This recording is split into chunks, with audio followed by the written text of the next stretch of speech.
Allô, bienvenue dans cette vidéo où l'on va parler d'algorithmes de tri.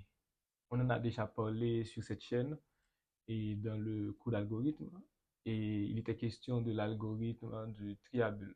Je dois avouer que j'ai eu une confusion.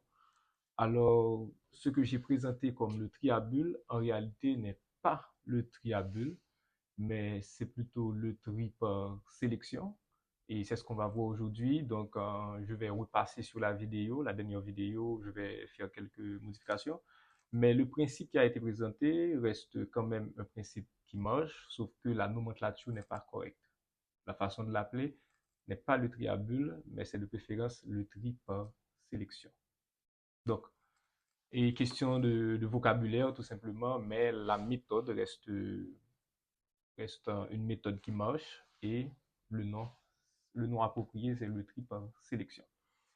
Aujourd'hui, nous allons parler de plusieurs méthodes de tri et nous allons voir le principe général qu'il y a en chaque méthode. J'ai un document très bien écrit, assez clair et assez simple.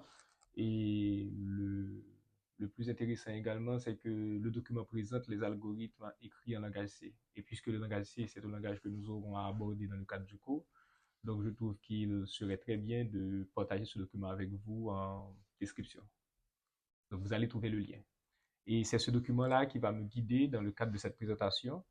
Et je vais quand même utiliser des étiquettes avec des noms, les mêmes noms que vous avez vus la dernière fois, sauf que ils sont recopiés sur de nouvelles étiquettes et de sorte que ça apparaît un petit peu plus gros. Et puis, il y avait la colle également qui était un petit peu perdue la dernière fois. Donc là maintenant, avec de nouvelles étiquettes, je crois que le problème est un peu résolu. Donc, dès qu'il est question de tri, il est question de manière sous-entendue de vecteurs, parce que on trie, qu'est-ce qu'on trie? On trie des nombres, ou bien on trie des valeurs, on trie des noms, mais ces noms-là en général sont stockés dans un vecteur et de quoi pouvoir les manipuler plus facilement. Donc, je considère d'abord ce vecteur qu'on appelle V tout bonnement, et qui contient des noms dans un certain ordre, l'ordre et je dirais l'ordre natif. On a le vecteur. Peut-être que ce sont des personnes qui sont venues en classe, qui sont venues en cours et il y a les noms qui sont entrés de manière séquentielle, c'est-à-dire chaque personne qui est présentée, on note son nom. Et à ce moment-là, on a une liste constituée de ces 5 noms. Et ces noms, on devra les classer par ordre alphabétique ou bien par ordre alphabétique inversé, donc dans un certain ordre. Et là, il est question d'utiliser un algorithme de tri. Le principe ne change pas lorsqu'il s'agit de nombres. Ce qui change en ce qui a trait au nom ou au nombre, c'est une question de type de variable. Vous savez qu'il y a le type de variable entier, réel, etc. et pour stocker des nombres, mais il y a également des types de variables pour stocker des caractères et des chaînes de caractères. Donc, nous, pour l'illustrer, nous utilisons des noms, pas de problème. Et nous allons dire qu'un nom est inférieur à un autre si le premier, si on trouve le premier dans l'ordre alphabétique avant le second. Par exemple, je vais dire que Dani est inférieur à Sacha, puisque dans l'ordre alphabétique, si je classe les noms Dani et Sacha dans l'ordre alphabétique, eh je vais trouver Dani avant. Donc, de ce fait, Sacha est supérieur à Dani. Et on va dire que deux noms sont égaux si ce sont exactement les mêmes noms. Dans ce cas, dans l'ordre alphabétique, peu importe celui qu'on met avant, ça ne change rien. Si j'ai deux Sacha dans une liste, que Sacha, ce Sacha ou l'autre Sacha, ça vient avant ou après, donc ça ne fait aucune différence puisque c'est le même nom répété 2 fois, à savoir 2 personnes qui portent le même nom. Ceci étant dit, et nous allons voir dans un premier temps l'algorithme, le tri par sélection. C'est ce que nous avons présenté la dernière fois. Donc, puisque là aujourd'hui nous allons présenter plusieurs algorithmes, donc on en revient. Et ce que nous avons appelé le tri à bulles, c'est le tri par sélection. Donc, le tri par sélection, comment ça marche? Eh bien, dans un premier temps, qu'est-ce qu'on fait? On sélectionne, on sélectionne un nom et on considère que Dani, c'est la tête de la liste et que André, c'est la queue. On prend la tête de la liste, on commence par la tête de la liste, ok? on le, on le sélectionne, on sélectionne le nom, hein, le nom de la tête. Et ce nom-là, on considère que c'est le premier nom de la nouvelle liste que nous aurons en bas. La nouvelle liste sera la liste classée. Nous partons de cette liste et nous voulons avoir cette liste qui sera la liste classée. Donc, c'est cette façon d'illustrer. Ça ne veut pas dire que dans le programme, nous aurons deux listes forcément.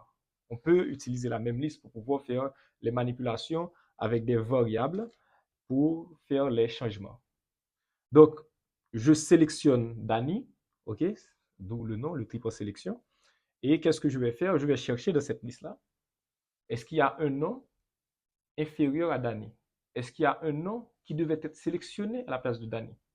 Donc, dans un premier temps, j'ai une liste de 5. Je sélectionne l'un des noms, il me reste 4 noms, et je vais comparer le nom sélectionné aux 4 noms restants, l'un après l'autre, afin de trouver un nom qui soit inférieur à Dani, c'est-à-dire qui soit apte de prendre la place de Dani. Et je compare, est-ce que Sacha est inférieur à Dani? Non. Et de manière algorithmique, comment on va dire ça? On va dire qu'on va balayer la liste. Généralement, on va faire une boucle pour, et on va dire si il y a un nom en balayant la liste qui est inférieur à Dani, alors le nom prend la place de Dani. Est-ce que Sacha est inférieur à Dani? Non. Est-ce que Michel est inférieur à Dani? Non. Est-ce que Mariam est inférieur à Dani? Non. Est-ce que André est inférieur à Dani? Oui. À ce moment-là, le nom qui sera sélectionné, ce ne sera pas Dani, mais de préférence André. Eh bien, qu'est-ce qu'on fait? Eh bien, André sera sélectionné et Dani revient dans la liste. Peu importe l'ordre. On peut mettre Dani ici ou bien ici, pas de problème. OK? Donc, puisque, comme je vous ai dit, on ne modifie pas vraiment la structure de ce vecteur, OK? On ne va pas changer la dimension, etc. On considère les noms placés dans le vecteur et on considère une case qui joue le rôle de tampon pour faire les opérations. OK? Donc, on a ici André. Comme on pouvait dire tout simplement qu'on change Dani et André de place. Et à ce moment-là, on pourrait dire qu'on aurait ce cas-là. Et on va commencer à partir de ce cas. Ça ne fait pas de grande différence. Au niveau de la programmation, vous allez voir que vous pourrez très bien utiliser un autre vecteur. Vous pouvez avoir un vecteur A et vous utilisez un autre vecteur B pour copier les éléments du vecteur A et de sorte que vous ayez le vecteur B avec les éléments du vecteur A classés. Ensuite, vous pouvez refaire l'affectation inverse pour avoir le vecteur d'origine classé. OK, c'est une manipulation possible. De même que vous pouvez utiliser un seul vecteur et avoir des nombres, des variables pour faire les changements et classer le vecteur en utilisant son corps même. OK? Donc, voilà. On met André ici. Donc, je pense qu'avec cette méthode-là, c'est un petit peu plus facile d'illustrer, quoi. Et qu'est-ce qu'on va faire? On vient de trouver le nom le plus petit de la liste. C'est-à-dire le nom qui sera vraiment la tête de la liste. Et qu'est-ce qu'on fait à ce moment-là?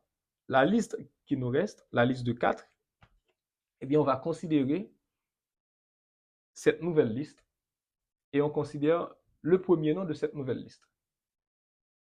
On dit que c'est Sacha. Donc, on suppose que Sacha, c'est le nom qui vient juste après André. Et qu'est-ce qu'on va faire? On va faire des comparaisons entre Sacha et les autres noms pour voir s'il n'y a pas un nom inférieur à Sacha. Est-ce que Sacha est inférieur? Est-ce que Michel est inférieur à Sacha? Oui, Michel est inférieur à Sacha. Et à ce moment-là, Michel prend la place de Sacha. Et on continue. Puisqu'on a déjà fait la comparaison avec cette place, on continue. Est-ce que Mariam est inférieure à Michel? Oui, Mariam est inférieure à Michel. À ce moment-là, Mariam prend la place. Et on a fait la comparaison avec cette place, donc on continue avec la dernière place. Est-ce que Dani est inférieur à Mariam? On pose la question de ce sens. Hein? Est-ce que Dani est inférieur à Mariam? Oui, Dani est inférieur à Mariam. Alors, Dani prend la place de Mariam. Voilà. Donc, nous avons une liste qui se constitue progressivement et maintenant qui a deux éléments classés. On continue. On prend le prochain nom, Sacha. On suppose que Sacha, c'est le troisième nom qui viendra naturellement de cette liste, la nouvelle liste classée. Et qu'est-ce qu'on va faire? On va faire les comparaisons. Vous remarquez bien que ces comparaisons ont été faites, mais ont été faites au niveau de la deuxième case de la deuxième liste classée. Là maintenant, il est question de la troisième case de la deuxième liste, c'est-à-dire la liste classée. Est-ce que Michel est inférieur à Sacha? Oui, Michel est inférieur à Sacha, donc Michel prend la place. Et Sacha revient ici. Et maintenant, puisqu'on a déjà fait la comparaison avec cette place, on fait la comparaison entre Michel et Mariam. Est-ce que Mariam est inférieur à Michel? Oui, Mariam est inférieur à Michel. À ce moment-là, Mariam prend la place. Arrivé ici, il nous reste quoi? Le premier vecteur avec seulement 2 éléments et le nouveau vecteur avec ces 3 éléments qui sont déjà classés. Et qu'est-ce qu'on fait? On reprend Sacha. Est-ce que Michel est inférieur à Sacha? Oui, Michel est inférieur à Sacha. Eh bien, Michel prend la place de Sacha. Et voilà, toutes les comparaisons sont faites et Sacha prend la queue du vecteur. Remarquez bien que dans ce cas, dans le tri par sélection, et le cas de Sacha comparé au nom Michel et Mariam a été répété. Donc, on a fait une première fois, est-ce que Michel est inférieur à Sacha? Oui, voilà, on a changé de place. Sacha est remonté dans le premier vecteur, Sacha est redescendu dans le second vecteur, etc. Donc, ça déjà présuppose, vous laisse à imaginer que cette manière de faire, cette méthode, cet algorithme n'est pas le plus optimal parce qu'il y a une comparaison qui est répétée. C'est-à-dire, quoi que l'on ait déjà la réponse, mais l'algorithme fait une répétition sur des valeurs qui sont comparées et ça revient. Ce qui n'est pas très efficace puisque ça fait, ça permet à des opérations de se répéter alors que les opérations sont déjà faites. On pourrait passer à autre chose. Donc, on va voir qu'il y a d'autres méthodes, d'autres algorithmes qui soient plus efficaces. C'est ce qu'on va voir. Là, c'était la présentation du tri par sélection. Ce que j'avais présenté la dernière fois comme étant le tri à bulles. Okay, donc, je vais corriger la première vidéo de la mesure du possible. Hein. Maintenant, on va prendre et bon, pour illustrer justement, pour éviter toute confusion, on passe par le tri à bulles maintenant. Le tri à bulles, ça se fait comment? Donc, je mets les noms un petit peu en désordre. OK, parce on va refaire la classification. Hein.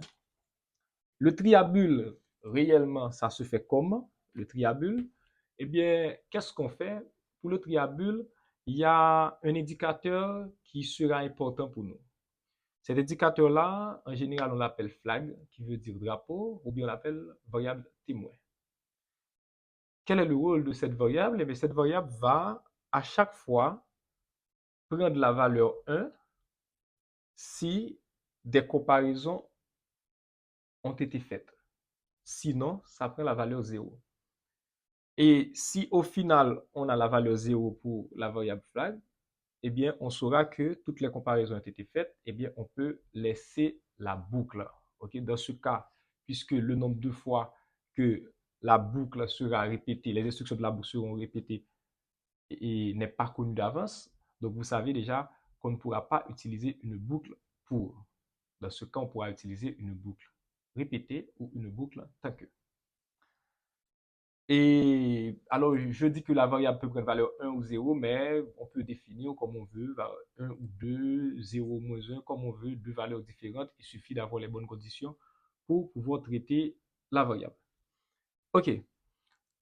On dit que on considère cette case comme étant la variable flag. OK? Et au départ, on va dire que flag part avec la valeur 1. OK?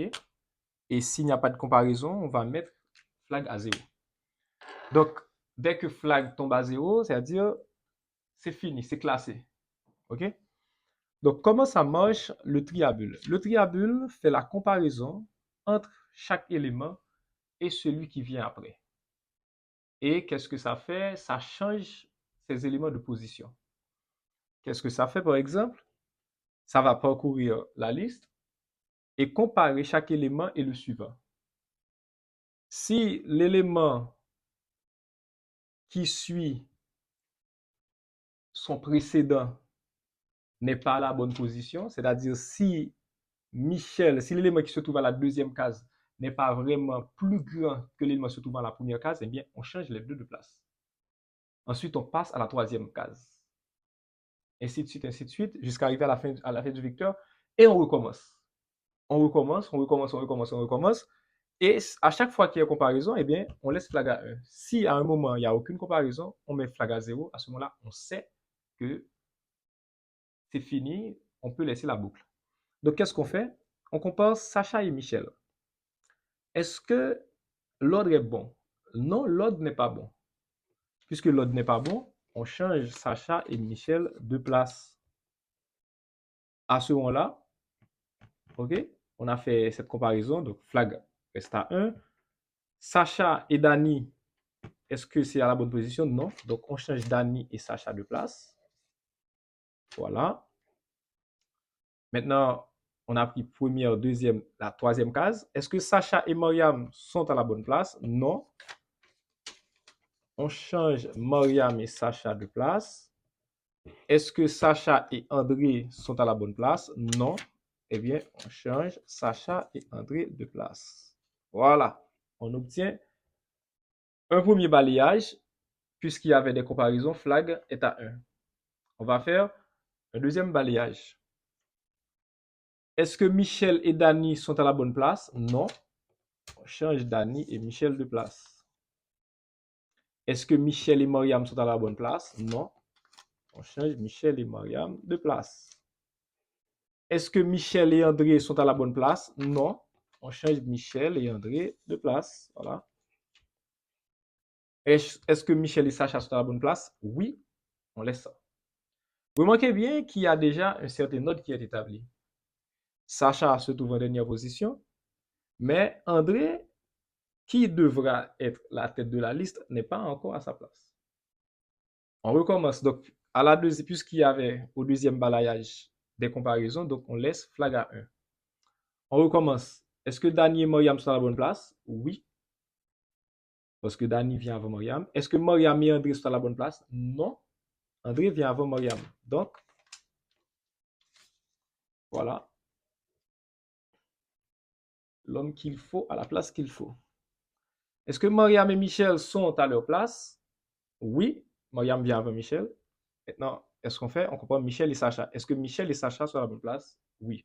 Remarquez bien que Michel et Sacha, il y avait déjà cette comparaison. Et cette comparaison est reprise. Donc, ce qui laisse à sous-entendre qu'il y a des opérations qui sont gaspillées. Donc, il y a des calculs qui sont faits, alors que ces calculs-là ont été déjà faits. C'est ce que nous allons voir. Des algorithmes plus performants vont éviter ces répétitions. OK, donc flag reste à 1 parce qu'il y avait des comparaisons. On reprend. Est-ce que Dani et André sont à leur place? Non. Voilà. André change de place avec Dani. Est-ce que Dani et Mariam sont à la bonne place? À la bonne place, oui. Non. Oui, oui, oui. Dani et Mariam. Est-ce que Mariam et Michel sont à la bonne place? Oui. Est-ce que Michel et Sacha sont à la bonne place? Oui. Flag reste à 1 parce qu'on a fait une comparaison. Et on reprend. Est-ce que André et Dani sont à la bonne place? Oui. Dani et Mariam? Oui. Mariam et Michel? Oui. Michel et Sacha? Oui. À ce moment-là, on fait un balayage sans comparaison et on met flag à 0. Et voilà, il y avait cette instruction. Tant que flag était égal à 1, on devait faire des comparaisons et changer de place. Et lorsque flag n'est plus égal à 1, et bien à ce moment-là, c'est fini, on laisse la boucle. Et voilà, vous avez une liste classée. Ça, c'est la méthode du tri à bulles. Vous remarquez bien que le tri à bulles, c'est ça, c'est que chaque nom qui vient après un autre, eh bien, comme l'effet d'une bulle, change de place. Si celui qui vient avant, son poids est supérieur. OK? C'est-à-dire celui qui est le plus léger, eh bien, change de place. Celui qui est le plus léger prend le dessus. Voilà. Et là, on a une liste classée par la méthode du tri à bulles, le vrai tri à bulles. Et là, on va voir le tri par... On a vu le tri par sélection, on a vu le tri à bulles. Et là, maintenant, on va voir le tri par insertion. OK? Le tri par insertion, qu'est-ce qu'on fait? C'est presque comme le tri par, par sélection. Donc,